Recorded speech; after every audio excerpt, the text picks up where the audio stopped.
तपस्या क्लासेज के online platform में आपका स्वागत है। मैं जितेंद्र गहलोत, आपका फिजिक्स गुरु। अभी तक के हम इस श्रृंखला में बोर मॉडल, रदरफोर्ड मॉडल, आपके थॉमसन मॉडल के बारे में हमने चर्चा की। मॉडल क्या था, किस प्रकार हमने उसको पढ़ा। इस लेक्चर में हम बोर मॉडल का ही आगे मैथमेटिकल फॉर्म स्टार्ट करेंगे। उसके अंतर्गत हम लोग बोर त्रिज्या का अध्ययन करेंगे। तो शुरू करते हैं आज की क्लास।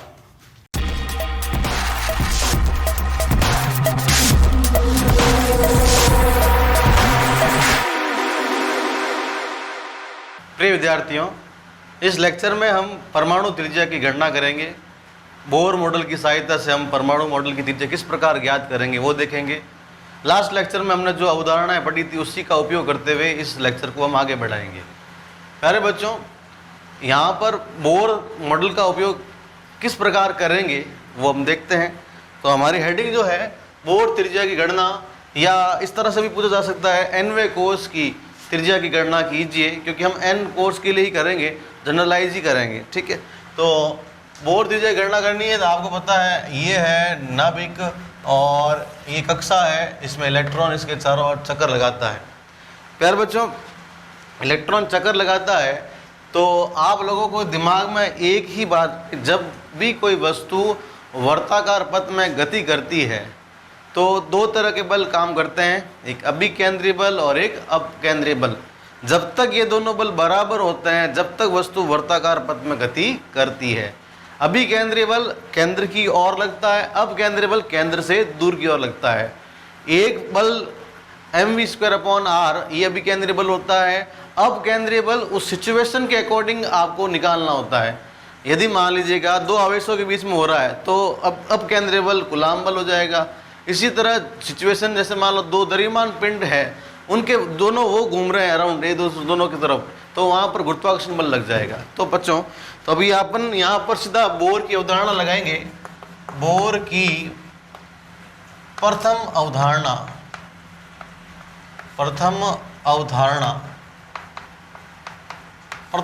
क्या कहती है? mv²/r बराबर kZe²/r²। हमको यहाँ से लेके यहाँ के बीच की दूरी ज्ञात करनी है, मतलब परमाणु की त्रिज्या ज्ञात करनी है।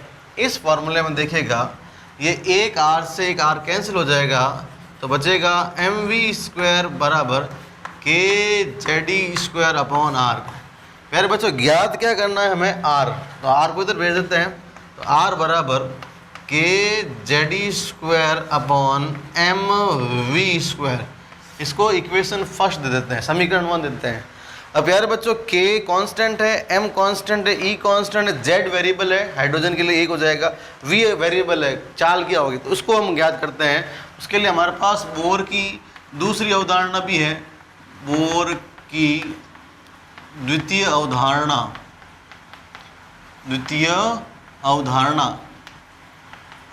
क्या कहती है कि mvr बराबर nh/2π। ध्यान रहे हमको v का मान ज्ञात करना है, तो हम v का ही फॉर्मूला बनाएंगे। v बराबर nh/ये हो गया 2π और साथ में क्या आ जाएगा m × r। इस समीकरण को, इसको हम समीकरण 2 लिख देते हैं। समीकरण 1 में v का मान रखने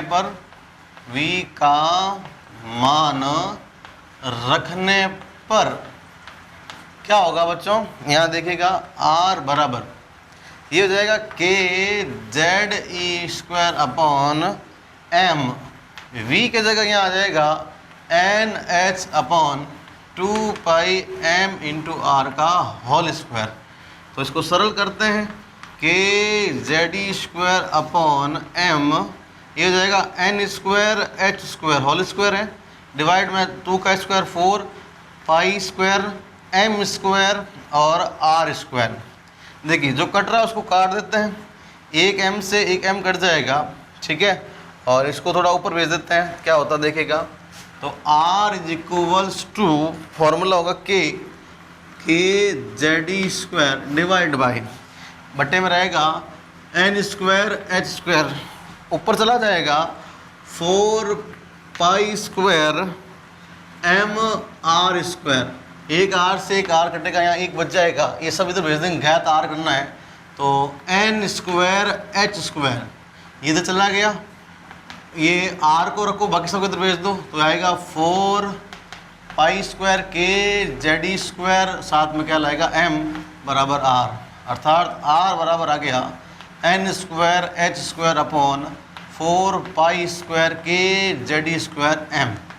ये फॉर्मूला आपको इस पार्ट में याद रखना है डेरिवेशन के लिए। कोई भी डेरिवेशन यहाँ से इस फॉर्मूले की सहायता से सॉल्व होगा, तो इस फॉर्मूले को आप याद रखें विशेष रूप से। अब यहाँ पर कौन क्या वो लिख देते हैं, आर है परमाणु त्रिज्या, परमाणु की त्रिज्या या परमाणु त्रिज्या एक ही बात है। एन है आपके कोस की संख्या या क्वांटम संख्या, कोस की संख्या, ठीक है। और एच बराबर हो जाएगा प्लांक नियतांक, प्लांक नियतांक, और इसकी वैल्यू आपको पता 6.62 इंटू 10 की घात -34 जूल्स के साथ, ठीक है। फिर आ जाता है पाई हो जाएगा, के है कूलाम नियतांक, कूलाम नियतांक जिसकी वैल्यू याद रख सकते हैं 9 इंटू 10 की घात 9 newton metre square upon coulomb square. K का फॉर्मूला भी होता है 1/4 pi epsilon nought. Epsilon nought क्या हो जाएगी, निर्वात की विद्युतशीलता, निर्वात की विद्युतशीलता, तो वो होगी 8.85 इंटू 10 की घात -12 coulomb square upon newton metre square.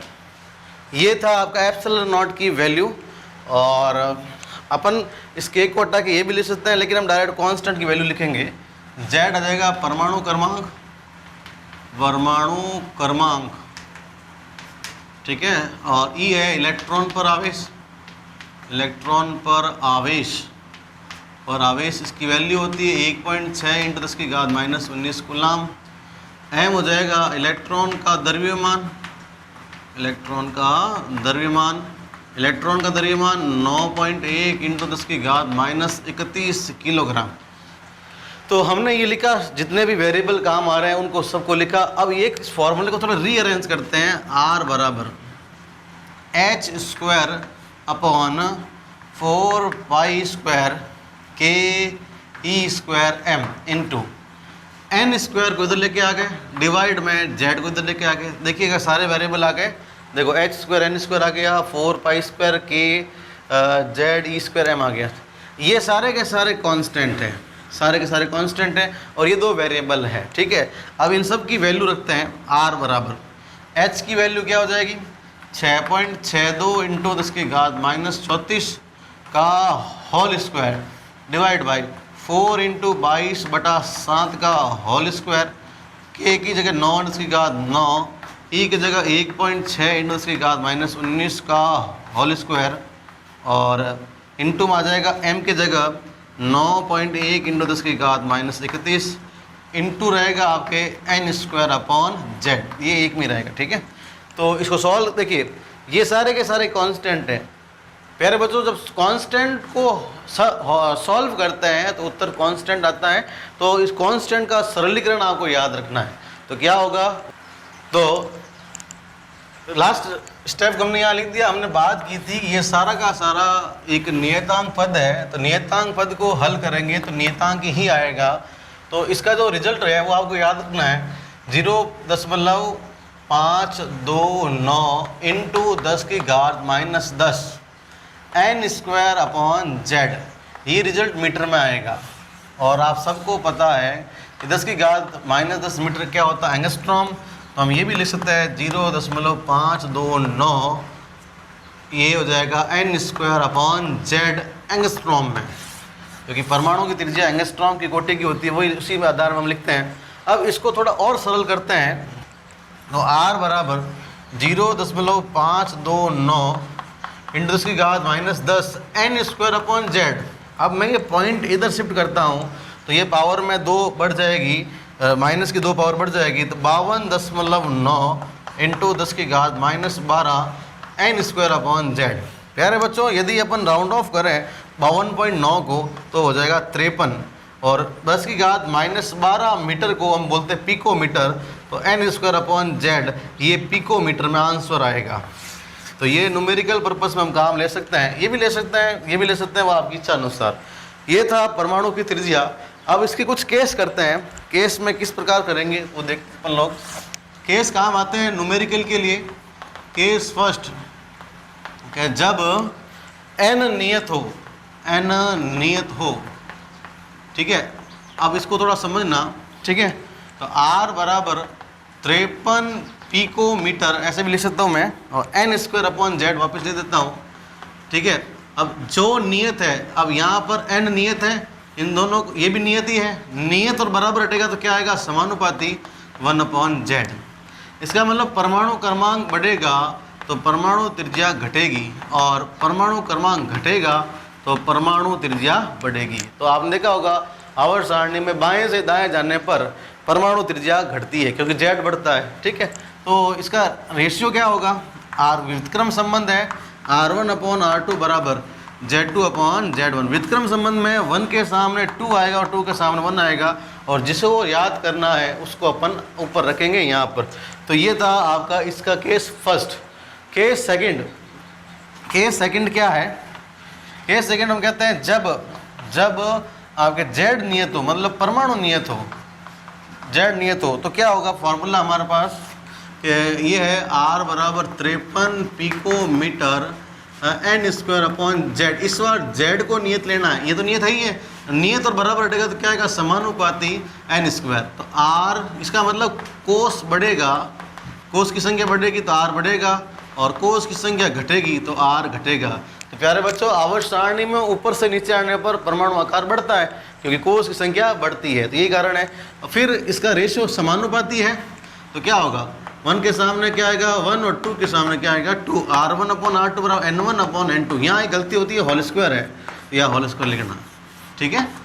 तो ये था आपका r1। दूसरा केस, केस नंबर थर्ड देखिए, केस नंबर थर्ड, जब n व z अलग हो, z अलग हो, दोनों ही अलग हो, तो इसका एक लॉन्ग मेथड भी करेंगे और शॉर्ट मेथड भी करेंगे। लॉन्ग मेथड में क्या आएगा कि हम पहला एक पर ऐसा लेते हैं, r1 बराबर 53 पिकोमीटर n1²/z1 ले लेते हैं। फिर r2 बराबर 53 पिकोमीटर n2²/z2, मतलब प्रथम त्रिज्या के लिए n1 z1 हो जाएगा, द्वितीय त्रिज्या के लिए r2 और n2 और z2 का दोनों का रेशियो निकाल लेते हैं।